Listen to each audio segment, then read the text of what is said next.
जोधपुर में वीर शहीद सैनिकों को दी गई श्रद्धांजलि, यज्ञ का आयोजन कर डाली गई पूर्ण आहुति, शहीदों की वीरांगनाओं पर हुई शामिल।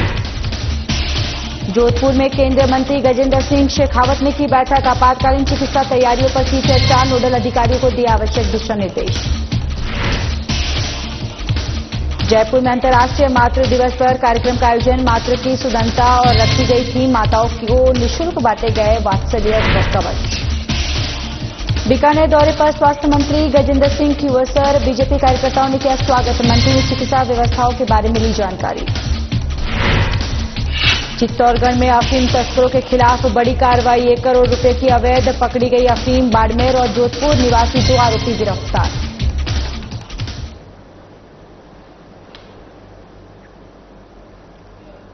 नमस्कार, बहुत स्वागत है आप सभी का। मैं हूं आपके साथ ज्योति यादव। राजभवन में राज्यपाल बागड़े की अध्यक्षता में सर्वधर्म सद्भाव बैठक का आयोजन किया गया, जिसमें राज्य की सुरक्षा से लेकर कई मुद्दों पर चर्चा की गई। तो वहीं राज्यपाल ने केंद्र सरकार और सेना की ओर से संयमित और रक्षात्मक कार्रवाई की सराहना की है। राज्यपाल श्री हरिभाऊ बागड़े ने कहा कि सर्वधर्म सद्भाव भारत की संस्कृति है। उन्होंने कहा कि राष्ट्र के लिए यह समय संवेदनशील है। उन्होंने भारतीय सेना के शौर्य प्रदर्शन की सराहना किया। उन्होंने सभी धर्म के अनुयायियों को सद्भाव बनाए रखते हुए राष्ट्र की एकता और अखंडता के लिए कार्य करने का आह्वान किया। तो वहीं मुख्यमंत्री भजनलाल शर्मा ने कहा कि सरकार इस समय हर क्षेत्र में सक्रिय होकर कार्य कर रही है। उन्होंने सौहार्द बिगाड़ने वाले लोगों से सावधान रहने, सोशल मीडिया पर फेक न्यूज प्रसारित होने की घटनाओं को ध्यान में रखकर कार्रवाई करने पर जोर दिया है। उन्होंने कहा है कि राष्ट्रीय सद्भाव और मेलजोल में कमी नहीं आए और इस पर ध्यान देने की आवश्यकता है। वहीं मुख्यमंत्री भजनलाल शर्मा ने कहा कि बॉर्डर पर सभी खाली पदों को भरने की जल्द कार्रवाई की गई है। बिजली, पेयजल और स्वास्थ्य सेवाओं के साथ ब्लड बैंक, एम्बुलेंस और अन्य साधनों के प्रभावी प्रबंध सुनिश्चित किए गए हैं। मुख्यमंत्री ने आगे कहा कि सीमावर्ती जिलों में राहत कार्यों के लिए 5-5 करोड़ रुपए प्रदान किए गए। इसके अलावा उनके निकट के जिलों के लिए भी 2.5 करोड़ का प्रावधान किया गया।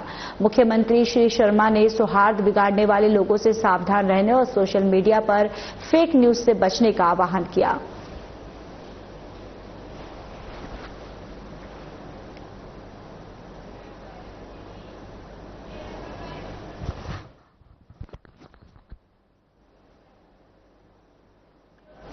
मुख्यमंत्री की पहल पर सर्वदलीय बैठक का आयोजन किया गया। बैठक के दौरान सीएम भजनलाल शर्मा ने कहा कि भारत और पाकिस्तान के बीच उत्पन्न वर्तमान परिस्थितियों को देखते हुए प्रदेश और प्रदेशवासियों की सुरक्षा राज्य सरकार की पहली प्राथमिकता है।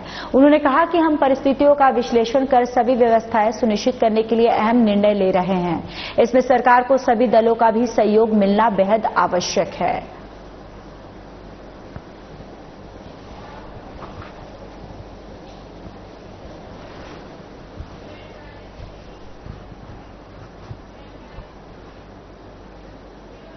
जयपुर में मुख्यमंत्री का अध्यक्षता में बैठक हुई है और जिसमें नेता प्रतिपक्ष समेत अन्य नेता शामिल हुए। इस मौके पर नेता प्रतिपक्ष टीकाराम जूली बोले, पूरा विपक्ष सरकार के साथ है, आतंकियों को देंगे मुंह तोड़ जवाब। और नेता प्रतिपक्ष टीकाराम जूली ने बताया कि मुख्यमंत्री भजनलाल शर्मा की अध्यक्षता में शनिवार को सर्वदलीय बैठक का आयोजन हुआ। और जूली ने कहा कि राजस्थान राज्य की अंतर्राष्ट्रीय सीमा लगभग 1070 किलोमीटर बॉर्डर साझा करती है और ऐसे में एहतियात के तौर पर राजस्थान में सर्वदलीय बैठक के माध्यम से एकजुटता दिखाई गई। जूली बोले, सेना के साथ साथ हमारी भी प्रदेश और देश के प्रति नैतिक जिम्मेदारी है।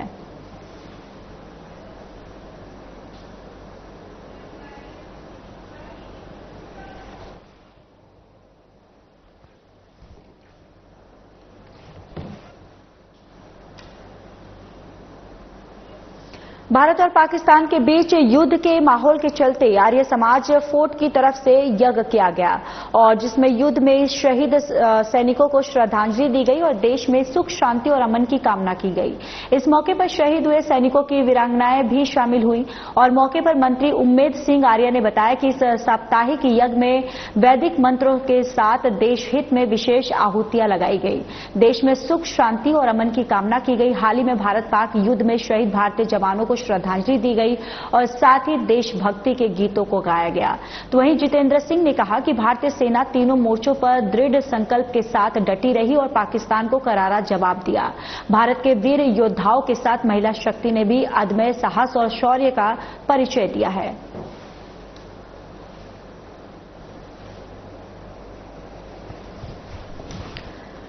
तो देखिए जोधपुर से एक खबर आप तक पहुंचा रहे हैं जहां पर शहीदों की यहां पर जो वीरांगनाएं हैं वो भी यहां पर पहुंची और दरअसल शहीदों को उनको श्रद्धांजलि देने के लिए यहां पर यज्ञ का आयोजन जो है वो किया गया और इसमें जो जवान जो है वो शहीद हुए उनकी जो पत्नी है धर्मपत्नी जो है वो भी यहां पर मौजूद रही और यहां पर देश के हित में भी इस यज्ञ में आहुति जो है वो दी गई है।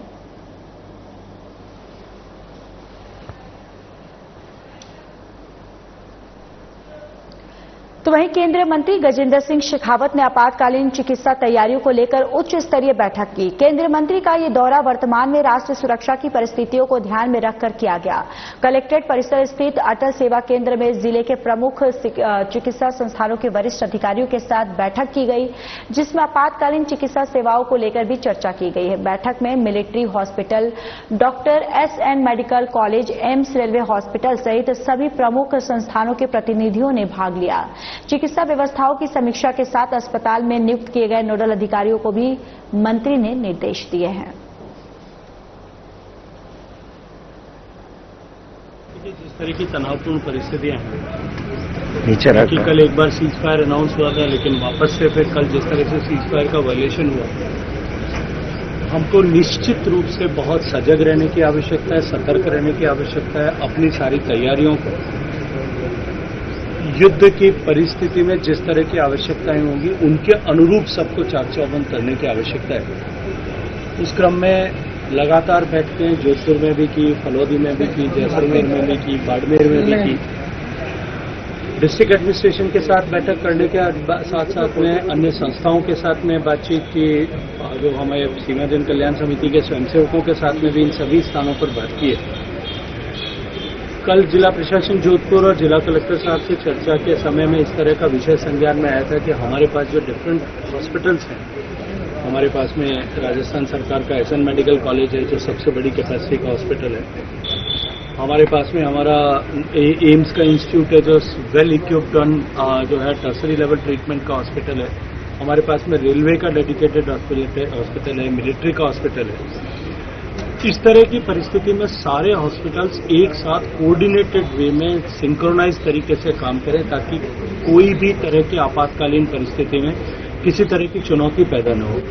इसके लिए एक बैठक आज सब बुलाई थी जिसमें मैंने जिला कलेक्टर साहब के साथ बैठ करके चारों हॉस्पिटल्स के सारे जो हेड ऑफ द इंस्टीट्यूशंस हैं उनके साथ बैठ करके एक SOP बनाने का तय कर दिया कि जो है किस परिस्थिति में किस हॉस्पिटल में किस तरह के पेशेंट्स भेजे जाएंगे, इनको जो है सीमलेसली हम सब लोग कोऑर्डिनेट कर सकें।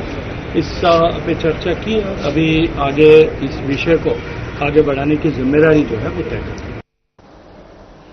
जयपुर के चांदपोल गेट स्थित जनाना अस्पताल के सेमिनार हॉल में अंतर्राष्ट्रीय मातृ दिवस मनाया गया और जिला कलेक्टर डॉक्टर जितेंद्र कुमार सोनी के निर्देशन में कार्यक्रम का आयोजन किया गया जिसमें चिकित्सा विभाग जयपुर की ओर से माताओं को निःशुल्क वात्सल्य कवच बांटे गए।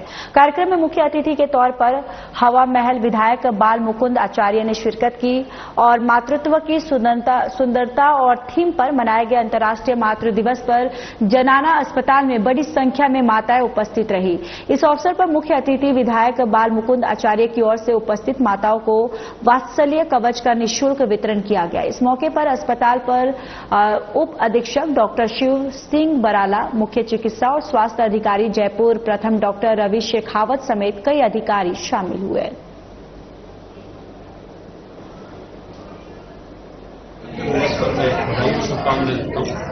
और सभी नारी शक्ति माता के रूप में है, उन सबको मैं प्रणाम करता हूँ। आज के इस दिवस की बधाई शुभकामनाएं देता हूँ। वैसे तो एक मात्र भारतवर्ष ही ऐसा है जो माताओं का विशेष सम्मान और माताओं को विशेष आदर सम्मान दिया करता है। फिर भी एक दिवस बनाया तो उसकी विशेष बधाई शुभकामनाएं हैं। आज स्वास्थ्य विभाग और कुछ अधिकारियों की पहल से एक बहुत अच्छी शुरुआत हुई है। मैं धन्यवाद देना चाहूँगा डॉक्टर शिव सिंह जी बराला को, डॉक्टर रवि सिंह जी शेखावत को, डॉक्टर सुरेंद्र कुमार जी गोयल को और नारी गरिमा का सम्मान वात्सल्य कवच की शुरुआत की। वात्सल्य कवच को देना, वात्सल्य कवच एक ऐसा ऐसा वस्त्र बनाया है जिस वस्त्र को माताएं बहनें सार्वजनिक स्थान में बच्चों को अगर सम्मान करवाती हैं तो उसे वह धारण करके पहनकर उसे और करवाएं, ताकि जो एक तो हमारी धारणा ऐसी बनी है कि भाई खुले में दूध पिलाते हैं, नजर लगने का रहता है। दूसरा, माताएं हैं तो थोड़ा सा एक संकोच रहता है कहीं भी खुले स्थान पे कहीं। तो ये शुरुआत की है इसकी, छोटा सा बैग बनाया है पॉकेट, और ये वात्सल्य स्वास्थ्य विभाग निःशुल्क वितरण कर रहा है। स्वास्थ्य विभाग को मैं बहुत धन्यवाद देता हूँ, राजस्थान सरकार का विशेष धन्यवाद देता हूँ कि निरंतर रोज कोई न कोई योजना के द्वारा माताओं बहनों की सुरक्षा के लिए, सेवा के लिए कोई न कोई कार्य प्रतिदिन हो रहा है। उसी क्रम में एक बहुत अच्छी शुरुआत स्वास्थ्य भवन ने की है। इसको माताएं पूर्णतः धारण करके बच्चे को पूरा कवच ढककर और फिर दूध कहीं भी सार्वजनिक स्थान में पिला सकती है। तो जो एक नजर का बना है हमारे यहाँ की नजर। दूसरा ये कि सार्वजनिक स्थानों में माताओं को संकोच जो रहेगा तो उससे भी इससे निजात मिलेगी। तो बहुत अच्छी शुरुआत है, मैं बधाई और शुभकामनाएं देता हूँ। नारी गरिमा का ये सम्मान वात्सल्य कवच स्वास्थ्य विभाग के द्वारा जो आज की गई शुरुआत, उसके लिए बहुत बहुत साधुवाद आप सबको धन्यवाद। चिकित्सा और स्वास्थ्य मंत्री गजेंद्र सिंह खिवरसर ने बीकानेर का दौरा किया, तो वहीं बीजेपी कार्यकर्ताओं ने चिकित्सा मंत्री का भव्य स्वागत किया। इस मौके पर मंत्री गजेंद्र सिंह ने कहा कि अभी इमरजेंसी मोड पर चिकित्सा व्यवस्था और मेडिकल की सुविधाओं के संबंध में जानकारी लेने के लिए जिला कलेक्ट्रेट पर अधिकारियों के साथ मीटिंग करेंगे। उसके बाद मेडिकल कॉलेज में मीटिंग लेकर जानकारी लेंगे। मंत्री ने बताया कि बॉर्डर एरिया में 400 डॉक्टरों की टीम भेजी थी और उनकी बहाली हुई है, यानी और आपको बताते चले कि देखिए यहां पर चिकित्सा व्यवस्थाओं के बारे में इस बैठक की गई है और बैठक में चिकित्सा विभाग और जो चिकित्सा व्यवस्था को लेकर जानकारी साझा की गई। अभी आपातकाल के अंदर जो ये युद्ध चल रहा है, एक तो प्रभारी जिले के नाते आ रहा हूं मैं, और दूसरा जो चिकित्सा विभाग का जो हमने इमरजेंसी मोड में डाल के और सब चीजें जो हमने की है, डॉक्टर्स भेजे हैं, दवाइयों की उपलब्धि है वगैरह, उसके लिए मैं आज पहली मीटिंग जो है वो होगी यहाँ कलेक्ट्रेट के अंदर कि जिला जो कलेक्टर साहब और उनकी टीम ने क्या तैयारी की है। उसके बाद में हम जाएंगे उस हमारे हॉस्पिटल के अंदर मेडिकल कॉलेज में, वहां पर जो है जो दवाइयों की उपलब्धता और इन्होंने जो भी डॉक्टर्स पूरे जिनको भेजा था, 400 डॉक्टर्स हमने आपको जो है डेजर्ट एरियाज में भेजे थे, 400 से अतिरिक्त, क्या वो ज्वाइन कर गए कि नहीं है? भेजना एक ऑर्डर एक अलग चीज है, क्या वो फील्ड में पहुंच गए नहीं पहुंच गए। दवाइयों के बारे में जो है इसके अंदर जो इनके जो फंड्स की जो जरूरत है इनको, इमरजेंसी फंड्स, तो ये जो है हम इसका पूरा ब्यौरा लेने के लिए मैं आया हूँ कि एक तो यहाँ पर, उसके बाद में अस्पताल में, फिर हमारी जो है हमारे संगठन हमारे कार्यकर्ताओं की मीटिंग है कि भगवान टाले कोई ऐसा वॉर का कुछ हो जाए, खून की कमी हो, कोई प्रॉब्लम हो, एक वॉलंटियर होता है। हॉस्पिटल अपना काम करते, सरकार अपनी काम करती, पर जनसेवा जो है वो एक बहुत इंपॉर्टेंट चीज है। उनको एक्टिवेट करने के लिए कि वो सब अलर्ट में रहें। आशा है कि ये जो बादल जो है संकट के थोड़े से ये छटने शुरू हो गए हैं, हमें शायद ऐसी जरूरत नहीं पड़े, लेकिन हमें हर स्थिति के लिए हमें मजबूती से प्रिपेयर करना पड़ेगा। चलिए खबरों में आगे बढ़ते हैं। राजस्थान विधानसभा अध्यक्ष वासुदेव देवनानी ने शनिवार को उदयपुर में पूर्व मंत्री डॉक्टर गिरिजा व्यास के निवास पर पहुंचकर उनके चित्र पर पुष्प अर्पित कर श्रद्धांजलि दी। विधानसभा अध्यक्ष ने कहा कि स्वर्गीय डॉक्टर व्यास ने अपने दीर्घ और प्रेरणादायी सार्वजनिक जीवन में राजस्थान और देश की राजनीति को एक नई दिशा दी है। वे राजस्थान विधानसभा की सदस्य, पर्यटन राज्य मंत्री, लोकसभा सांसद, सूचना एवं प्रसारण राज्य मंत्री और 2 कार्यकाल तक राष्ट्रीय महिला आयोग की अध्यक्ष रही। उनका योगदान न केवल राजनीति और प्रशासन बल्कि समाज और साहित्य में भी गहराई से अनुभव किया गया। एक कवित्री और लेखिका के रूप में उन्होंने संवेदना, चेतना और सामाजिक चेतना के स्वर में अपनी विशेष पहचान बनाई।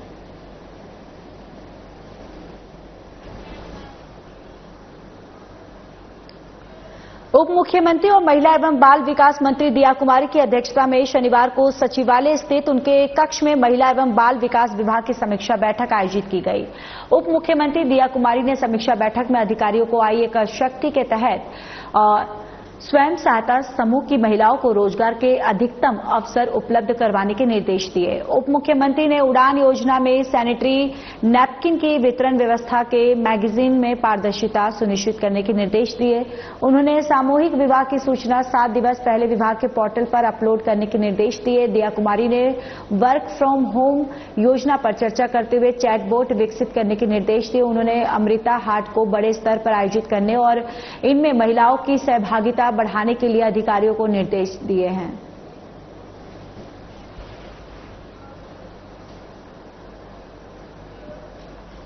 राजस्व मंडल के स्तर से शनिवार को आयोजित राष्ट्रीय लोक अदालत में कुल 622 राजस्व मामलों का निस्तारण किया गया और इस लोक अदालत के लिए कुल 455 समझाइश योग्य मामले चिन्हित किए गए थे। राजस्व मंडल न्यायिक सदस्य श्री पुरुषोत्तम लाल सैनी और सदस्य डॉक्टर एसपी सिंह की मौजूदगी में विशेष बेंच के जरिए इन मामलों का निस्तारण किया गया।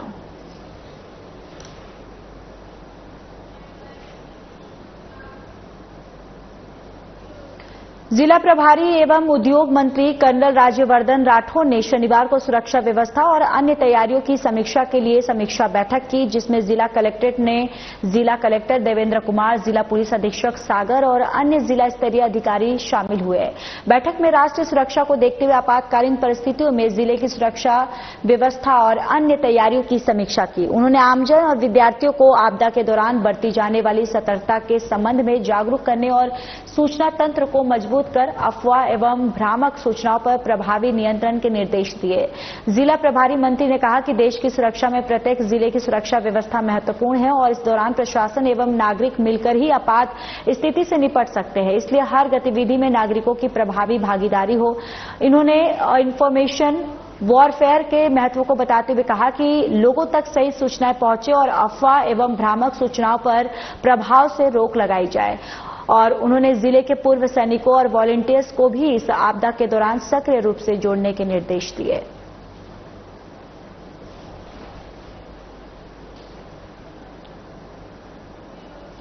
रविवार को राजस्थान के नगरीय क्षेत्र में स्वच्छता के क्षेत्र में एक और स्वर्णिम अध्याय जुड़ा है और अब राज्य के नगरीय विकास एवं आवासन मंत्री झाबर सिंह खर्रा की ओर से 14 नगरीय निकायों में निर्मित 17 सामुदायिक सार्वजनिक शौचालयों और उसका लोकार्पण किया गया। इन शौचालयों का निर्माण स्वच्छ भारत मिशन के तहत कुल 5.07 करोड़ रुपए की लागत से पूरा हुआ है।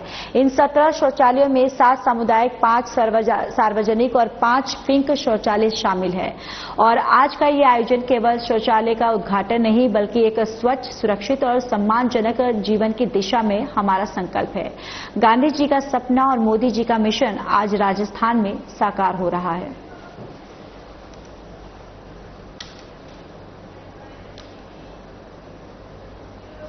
कोतवाली निम्बा हेडा थाना पुलिस ने अवैध मादक पदार्थों की तस्करी करते हुए 2 आरोपियों को गिरफ्तार किया है। पुलिस ने जलिया चेक पोस्ट पर नाकाबंदी के दौरान एक ब्रेजा कार में अवैध रूप से तस्करी की जा रही 30 किलो से ज्यादा अफीम को जब्त किया। अफीम तस्करी मामले में 2 आरोपियों सोहनलाल जाट निवासी भूणिया थाना और महेंद्र सिंह निवासी बैठवासिया थाना ओसिया जोधपुर को गिरफ्तार किया। जब्त अफीम की कीमत करीब 1 करोड़ रुपए आंकी गई है। पुलिस अधीक्षक सुधीर जोशी ने बताया कि जिले में अवैध मादक पदार्थों की तस्करी की रोकथाम और धरपकड़ के लिए एएसपी सरिता सिंह और डीएसपी निम्बा हेडा बद्रीलाल के निर्देश पर जलिया चेकपोस्ट पर नाकाबंदी की जा रही थी और इसी दौरान नीमच की तरफ से एक ब्रेजा कार को रुकवाकर तलाशी ली गई तो कार की डिक्की में 30 किलो से ज्यादा अफीम पकड़ी गई। अफीम और ब्रेजा कार जब्त कर पुलिस ने आरोपी सोहनलाल जाट और महेंद्र सिंह राजपूत को गिरफ्तार कर लिया है और एनडीपीएस एक्ट के तहत कार्रवाई की जा रही है।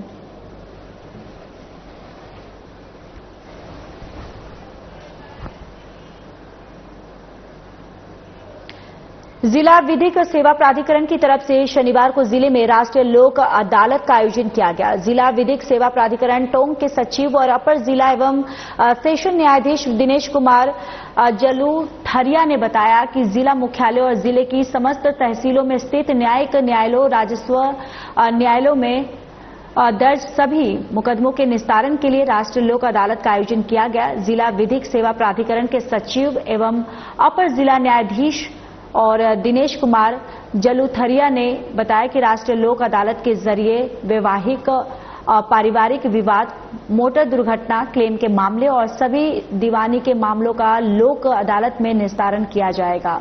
और इस अवसर पर मामलों के निस्तारण के लिए 8 लोक अदालत बेंचों का गठन किया गया था।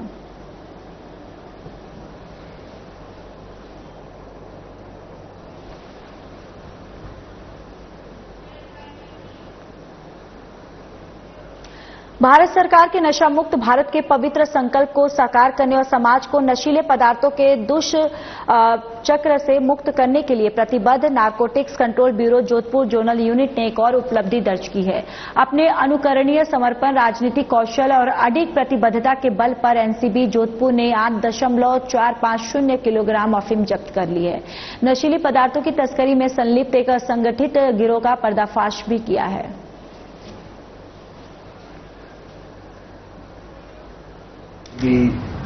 जोधपुर ने टीएसयू बेस एक ऑपरेशन सफलतापूर्वक अंजाम दिया, जिसमें पूरे नेटवर्क का ब्लास्ट किया है।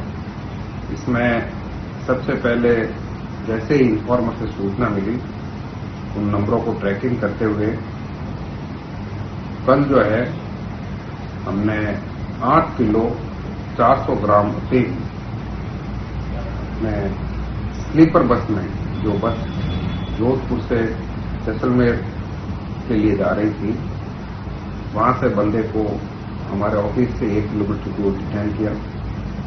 और उसको डिटेन करते ही जब उसे पूछा तो वो तो कैरियर था, उसने बताया कि ये माल फला फला व्यक्ति का है, जो ऑलरेडी आगे सप्लाई देने के लिए जो मैन रिसीवर है जैसलमेर रामगढ़ से।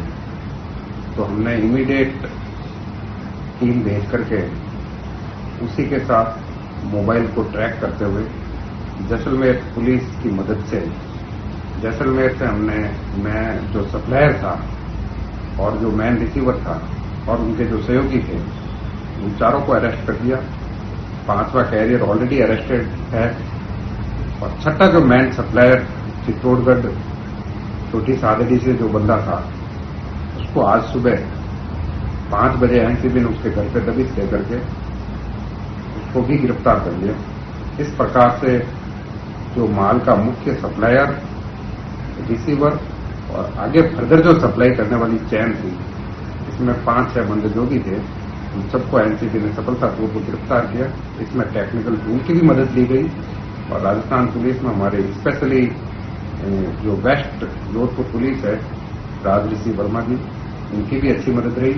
और हमारे जैसलमेर एसपी सुधीर चौधरी जी, उनकी भी टीम का सराहनीय सहयोग रहा। और इस प्रकार सफलतापूर्वक एनसीबी और स्थानीय पुलिस की मदद से, जैसा कि चित्तौड़गढ़ के अंदर भी जो छोटी सादड़ी के अंदर हमने जिस सप्लायर को पकड़ना था, उसकी खुद की अफीम की खेती थी और इस प्रकार इस नेटवर्क का पूरे का ब्लास्ट किया है। इसकी अफीम की वैल्यू जो है इस 8 किलो 400 ग्राम की लगभग 42 लाख रुपए है। धन्यवाद।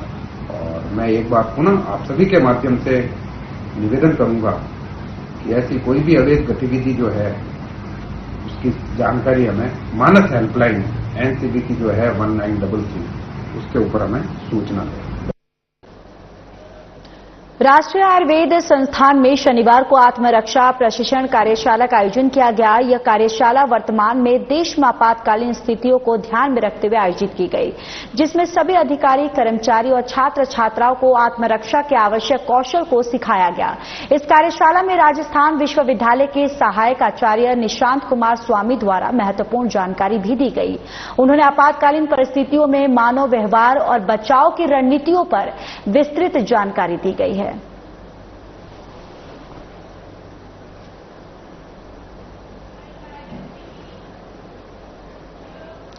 अंधता निवारण समिति के संयुक्त निदेशक डॉक्टर दिनेश पारिक राजगढ़ पहुंचे, जहां उन्होंने दोनों सामुदायिक स्वास्थ्य केंद्रों का निरीक्षण किया। उन्होंने महिला चिकित्सालय में लेबर रूम में साफ सफाई और पुरुष चिकित्सालय में operation theatre, blood storage unit, पेयजल सप्लाई सहित दवाइयों का निरीक्षण कर आवश्यक दिशा निर्देश दिए। संयुक्त निदेशक डॉक्टर दिनेश पारिक ने बताया कि सरकार की ओर से उन्हें अलवर जिले चिकित्सालयों में निरीक्षण के लिए भेजा हुआ है।